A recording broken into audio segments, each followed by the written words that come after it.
Terus ada lagi target apa yang harus dicapai tahun ini, atau mimpi apa yang belum bisa dicapai sampai saat ini. Targetnya sih nikah tahun ini. Betul ya Gung ya. Jadi target tahun ini kalau dalam karya ya, ada satu, saya pengen buat film layar lebar.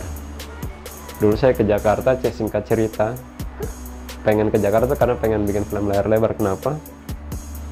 Saya ingin mendokumentasikan, saya pengen katakan ke semua orang bahwa seni, khususnya seni tari itu bisa menjanjikan masa depan teman-teman.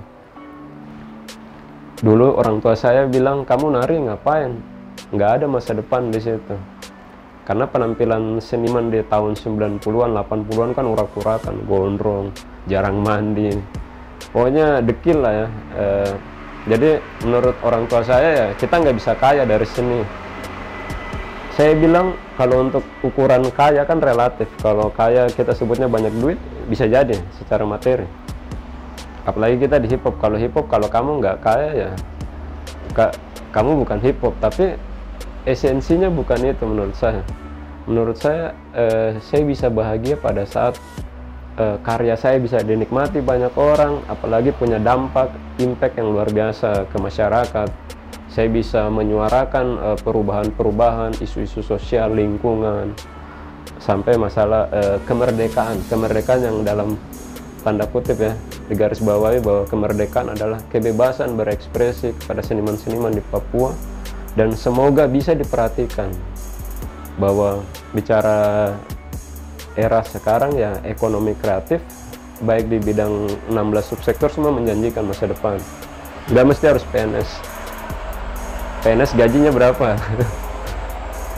Pengusaha atau bisnis di bidang ekonomi kreatif satu hari bisa dapat penghasilan 2 juta. Saya pernah kerja di salah satu PH di Jakarta, sama salah satu TV swasta. Dulu 2012 saya satu episode bisa 1,5. Kalau saya ikut nari akhirnya tambah 400.000, jadi 1,9 per hari per episode. Bayangin, PNS bisa dapat segitu? Enggak, kecuali dia korupsi. Oke. Oke, lanjut lagi. Siapakah role model dalam hidup abang? Kalau role model dalam arti role model buat kehidupan, ini ada dua nih. Role model buat di karya bisa, sama role model untuk kehidupan ya. Kehidupan dalam arti bukan dari sisi karya. Kalau dari sisi karya, banyak guru-guru saya yang menginspirasi. Salah satunya guru saya dulu, guru nari saya namanya Econ Nutur Masya. Hormat guru.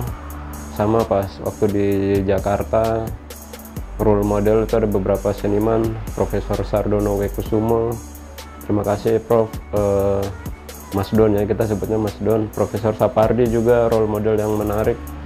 Perjuangan beliau sekarang udah 80 tahun beliau, sama senior kita dari Papua, Bang Jeko Siompo. Saya ingat waktu SMA kelas 1 beliau liburan, beliau dari Amerika latihan nari di tempat kita di Freedom 99 waktu itu. Luar biasa. Semua gerakan dia bisa buat. Dan disitu saya nanya, itu dia belajar di mana? Ternyata belajarnya dia akademisi juga teman-teman di Institut Kesenian Jakarta. Saya promo kampus saya, makanya S2 saya lari ke IKJ. Padahal S1-nya nggak di bapak sama keluarga nggak setuju kalau saya di sini. Jadi ambilnya di Makassar. Terus kalau di kehidupannya tetap Nabi Muhammad. Sama nabi-nabi yang lainnya. Oke. Menurut pandangan abang, apa penyebab dunia kreativitas seni di Papua susah berkembang? Ada banyak faktor ya. Pertama, satu, kita belum terlalu membuka diri teman-teman. Membuka diri dalam arti kita masih ego. ada hal yang baru, misalnya ada teman dari Pulau Jawa datang, dia mau share ilmunya dia, ada orang-orang yang berpikir, saya juga bisa seperti dia. Dia nggak mau mengosongkan diri, dia nggak mau membuka diri untuk menerima hal-hal baru.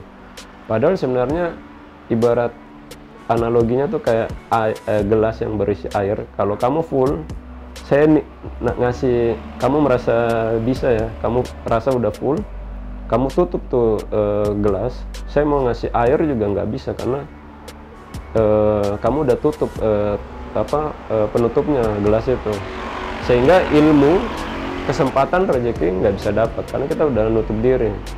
Terus menurut saya juga kayak satu faktor juga, selain kita punya ego, kita menutup diri, terus peran dari orang tua, keluarga itu juga harus mendukung, karena kita di Papua kan delay nih masalah lain-lain ya, masalah fashion aja kita kadang telat, tapi saya lihat di belakangan ini orang udah belanja online, jadi udah gampang, jadi belajar juga bisa nggak delay sekali, dalam arti lihat di YouTube, di Google, di mana saja bisa belajar gitu, apalagi ada pembelajaran jarak jauh ya, online ya. Jadi yang pertama adalah jangan menutup diri, buka diri, terus jangan malu teman-teman, jangan malu, karena banyak juga kita malu mau bertanya. Kita apalagi di teman-teman dari Jawa biasa, mereka bilang kok teman-teman Papua kayak nggak berani yang ngomong gitu, tapi dapat hal-hal yang mereka juga, sebenarnya mereka bilang orang Papua tuh cerdas loh, kalau lihat terus mendengar, terus praktek itu cepat banget dibanding mereka baca buku. Jadi menurut saya yang bikin kita susah berkembang di Papua, hal-hal dari internal kita. Terus kalau masalah pemerintah, udahlah, nggak usah terlalu bergantung sama pemerintah daerah ya. Menurut saya udah bikin aja dulu. Sekarang enak, kamu bikin lagu bisa diapresiasi sama teman-teman di luar, sampai bisa keluar negeri. Kamu bikin film di Jayapura, bisa orang nonton di sana, di Jawa, di mana saja, di Sumatera, sampai di luar negeri juga semua nonton. Jadi ngapain mau berharap sama pemerintah gitu. Terus abang, gimana sih cara abang menghadapi orang-orang yang suka menjatuhkan orang lain di belakang kita? Saya sih udah pakai prinsip bodo amat sekarang. Bodo amat dalam arti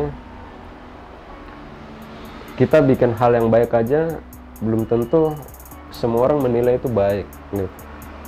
Apalagi kalau udah jelas-jelas bikin hal yang salah, yang negatif, udah otomatis jelek. Menurut saya, kalau kata guru saya mau ngasih tips. Ini saya mau sampaikan ke guru saya, Bang Sabil. Dia bilang tarik nafas aja dulu. Dia bilang tekan, fokus. Maksudnya kita relax, kita harus tenang. Terus di simbol yang ini dia mengatakan bahwa kesedihan kamu, kemarahan kamu, ego kamu semua ditekan. Jangan sampai dia keluar, ditekan semua. Mau kesedihan, kebahagiaan juga ditekan. Terus fokus dalam arti fokus sama impian kamu, masa depan kamu. Kalau kamu habisin energi dengar sesuatu dari orang, saya yakin kamu akan kembali. Misalnya kamu mau jalan ke sana, terus ada yang manggil, nyari gara-gara. Bang Yam, kok ngapain mau ke sana? Di sana tuh banyak orang mabuk, banyak gini.